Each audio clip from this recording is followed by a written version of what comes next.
Dalam video kali ini kita akan membahas bagaimana Kumu dapat menganalisis nilai dari centrality.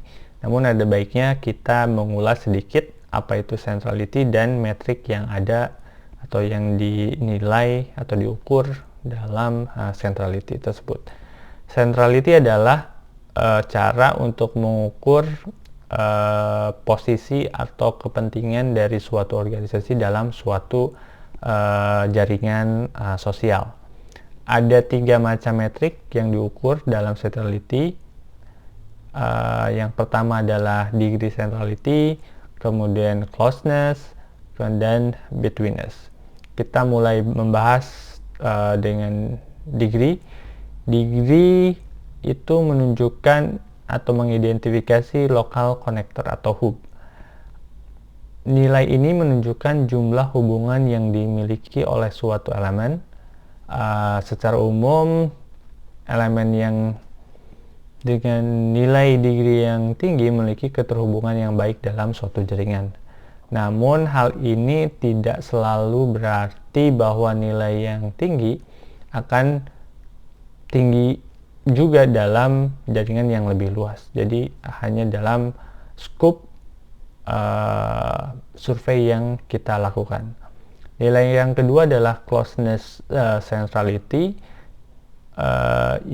Nilai ini mengindikasikan spreader atau sensor. Nilai ini menunjukkan jarak sebuah elemen terhadap elemen lainnya. Menunjukkan juga kedekatan sebuah elemen dengan elemen lainnya dalam jaringan. Jadi secara umum, elemen dengan nilai closeness yang tinggi dapat menyebarkan informasi ke dalam jaringan dengan lebih mudah dan memiliki kecenderungan yang tinggi untuk dapat mengetahui apa yang terjadi dalam suatu jaringan. Kemudian nilai yang terakhir yang kita bahas di sini adalah betweenness centrality. Nilai ini mengidentifikasi broker atau bottleneck. Nilai ini mengukur berapa kali sebuah elemen berada dalam hubungan antar dua elemen lainnya. Secara umum, elemen dengan nilai betweenness yang tinggi memiliki kontrol yang lebih untuk arus informasi dan berperan sebagai penghubung kunci dalam suatu jaringan. Nilai betweenness yang tinggi juga menunjukkan bahwa elemen tersebut dapat menjadi titik poin yang menjadi kegagalan aliran informasi dalam suatu jaringan.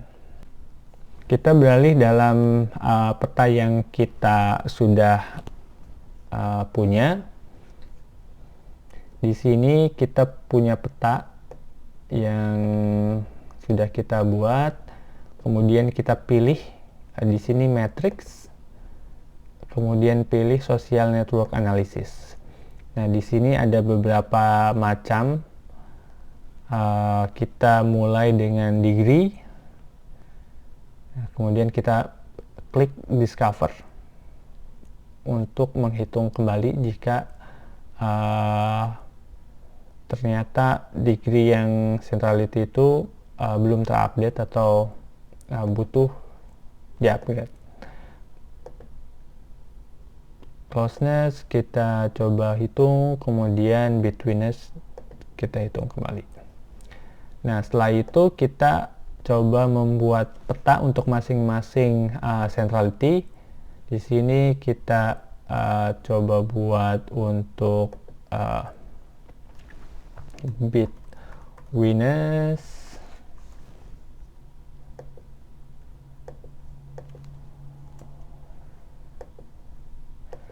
Kemudian kita punya closeness.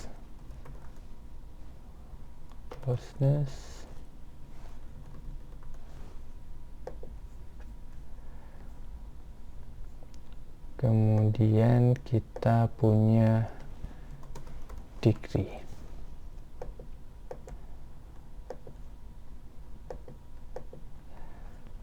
Nah, berarti kita punya masing-masing 3 peta untuk setiap centrality. Kita pilih back. Kemudian untuk melihat setiap centrality, kita bisa melihat dari sini, dari style, kemudian size-nya kita bisa pilih misalkan betweenness. Karena di sini petanya adalah degree, berarti kita sesuaikan dengan degree. Kemudian kita simpan, kemudian kita beralih ke closeness, kemudian kita pilih juga size-nya by closeness, kita simpan. Kemudian untuk betweenness kita pilih size by betweenness, kemudian kita save. Nah, setelah berhasil, kita mengetahui bahwa kita punya peta untuk masing-masing nilai centrality. Dari peta yang kita punya, misalkan kita mulai dari degree, kita save dulu. Di sini melihat bahwa petani memiliki size yang besar, sehingga